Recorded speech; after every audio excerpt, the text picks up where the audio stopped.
Hello students, welcome to my channel smart study. उम्मीद करती हूँ आप सब लोग अच्छे होंगे। तो स्टूडेंट्स, लास्ट क्लास में मैंने आपके साथ आइसोस्टेसी के इंट्रोडक्शन को डिस्कस किया था और आज के इस वीडियो में मैं आपके साथ आइसोस्टेसी के सेकंड टॉपिक उसके कंसेप्ट को डिस्कस करूँगी। ओके, लेकिन स्टूडेंट्स, वीडियो स्टार्ट करने से पहले आपसे एक छोटी सी रिक्वेस्ट है। अगर आप मेरे चैनल में नए हो और चैनल को अभी तक सब्सक्राइब नहीं किया तो चैनल को सब्सक्राइब कर ले और वीडियो अच्छी लगे तो इसे लाइक और शेयर करना ना भूले। तो आइए स्टूडेंट्स, मैं आपको और ज़्यादा टाइम ना लेते हुए आज की अपनी वीडियो की शुरुआत देखिए स्टूडेंट्स, जैसे कि मैंने आपको बताया था कि आइसोस्टेसी क्या है और इसके इंट्रोडक्शन को डिस्कस किया था और आज हम लोग पढ़ते हैं आइसोस्टेसी के कंसेप्ट को।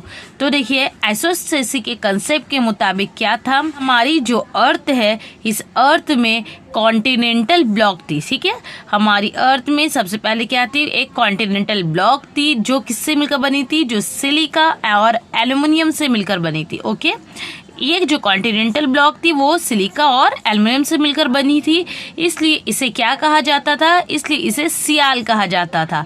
ओके, इसी तरह हमारे अर्थ में एक और रॉक थी जो किससे मिलकर बनी थी, जो बेसॉल्ट से यानी कि बेसॉल्ट से मिलकर बनी थी, इसलिए इसे बेसॉल्टिक रॉक कहते हैं। और ये जो बेसॉल्टिक रॉक है ये सिलिका और मैग्नीशियम से मिलकर बनी थी जिसे हम सीमा कहते हैं। ओके, देखिए स्टूडेंट्स, ये जो बेसॉल्टिक रॉक है ये सिलिका और मैग्नीशियम से मिलकर बना था, इसलिए सीमा इसे कहते हैं।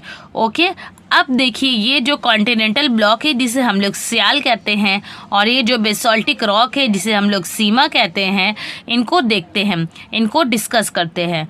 जो सियाल है, ओके, इसकी डेंसिटी कितनी है, इसकी डेंसिटी है 2.7। ये क्या हो गया, ये rise to higher level by the principle of buoyant. ठीक है, ये क्या हो गया, ये प्रिंसिपल ऑफ बॉयंट यानी जो फ्लोटिंग का प्रिंसिपल है, इस प्रिंसिपल को फॉलो करते हुए ऊपर की तरफ राइज हो गई, ऊपर की तरफ उड़ गई, जिससे क्या बना, जिससे बना area of land. Okay students, यहाँ तक समझ में आया। ये जो कॉन्टिनेंटल ब्लॉक है जिसे सियाल कहते हैं, इसकी डेंसिटी थी 2.7। ये फ्लोटिंग की प्रिंसिपल को फॉलो करती हुई ऊपर की तरफ उड़ जाती है और क्या फॉर्म करती है, एरिया ऑफ लैंड को फॉर्म करती है। ओके, अब आगे देखिए। नाउ अब जो सीमा है, ठीक है, जिसकी डेंसिटी कितनी है, जिसकी डेंसिटी 3 है। Okay, the earth and forms the floor of the ocean.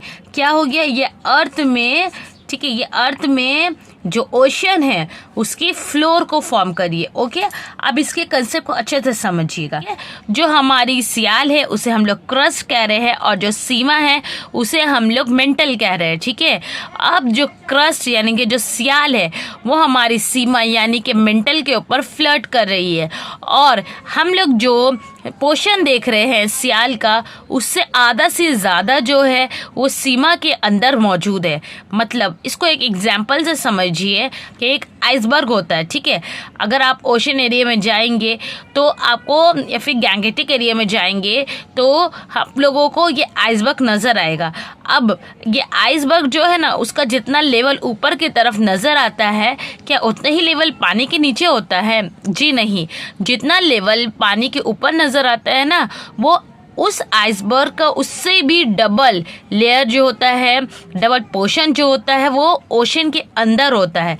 ठीक इसी तरह जो सियाल है सीमा के ऊपर जो फ्लर्ट कर रही है, जो सीमा के ऊपर तैर रही है ना, वो क्या है, उसका आधा से ज़्यादा हिस्सा जो है वो सीमा के अंदर मौजूद है। ओके स्टूडेंट्स, तो देखिए स्टूडेंट्स, अगर हम लोग इस कंसेप्ट की कंक्लूज़न की बात करें तो बहुत सारे साइंटिस्ट ने इस कंसेप्ट को जो है वो बिल्कुल मानने से इनकार कर दिया है, क्योंकि ये जो आइसोस्टेसी का जो प्रोसेस है ये काफ़ी स्लो है और साथ ही साथ साइंटिस्ट ये कहते हैं कि हमारी जो अर्थ है वो इतनी स्लो पोर्शन में नहीं बनी है। ओके स्टूडेंट्स, तो स्टूडेंट्स, आज हम लोगों ने आइसोस्टेसी के कंसेप्ट को पढ़ा।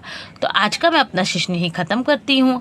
टॉपिक से रिलेटेड कोई क्वेश्चन या क्वेरीज है तो आप मुझे नीचे कमेंट में लिखना, मैं इसका आंसर ज़रूर दूंगी। तो मैं मिलती हूँ आपसे अपने अगले वीडियो में, तब तक पढ़ते रहे, जानकारी हासिल करते रहे। अल्लाह हाफिज़।